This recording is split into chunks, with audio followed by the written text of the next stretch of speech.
यहाँलाई स्वागत छ मेरो युट्युब च्यानलमा। यो चाहिँ हाम्रो 3 फेज वायरिङ रिब्रेसिङ हो। यो चाहिँ हामीले होटलमा गरेको थियौँ। यो चाहिँ 3 फेजको रिब्रेसिङ र यसमा चाहिँ विशेष गरी हेर्ने हो भने यो 4वटा एमसिबी जुन देखेको छ हाम्रो प्रत्येक कोठाको 4वटा छ। यो पहिलो कोठा, दोस्रो कोठा, यो तेस्रो कोठा,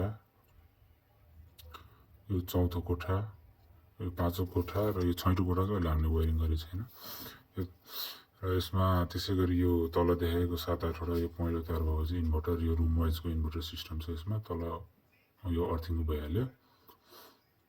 अनि यो टिपिएन के अरे एमसिसिबी हो। यो टिपिएन होइन, एमसिसिबी भनिन्छ यसलाई चाहिँ। यो चाहिँ भोल्ट मिटर एम्पियर चाहिँ हाम्रो डिजिटलमा देखाउने हो आरओइबीको, कति भोल्टहरू कति एम्पियर छ भन्ने कुरा, कति लोड छ भने यसबाट हामीलाई थाहा पाइन्छ।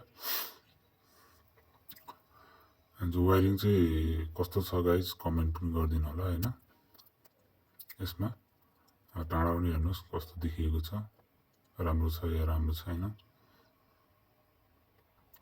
पुरा क्लियर छ क्या। हाम्रो यसमा के छ भने एउटा कोठामा चाहिँ समस्या आयो भने चाहिँ अरू कोठाको चाहिँ बत्ती ननिभाइकन त्यो कोठाको हामीले समस्या चाहिँ सल्भ गर्न सकिन्छ। त्यो सिस्टमले चाहिँ हामीले बनाएको छ यो रुममा चाहिँ होइन। यस्तै नयाँ नयाँ भिडियोको लागि चाहिँ हेर्नको लागि चाहिँ मेरो च्यानल युट्युब च्यानल लाइक र सब्सक्राइब र कमेन्ट पनि गरिदिनु होला होस्। नयाँ नयाँ भिडियोको लागि चाहिँ भन्न चाहन्छु यहाँहरूलाई।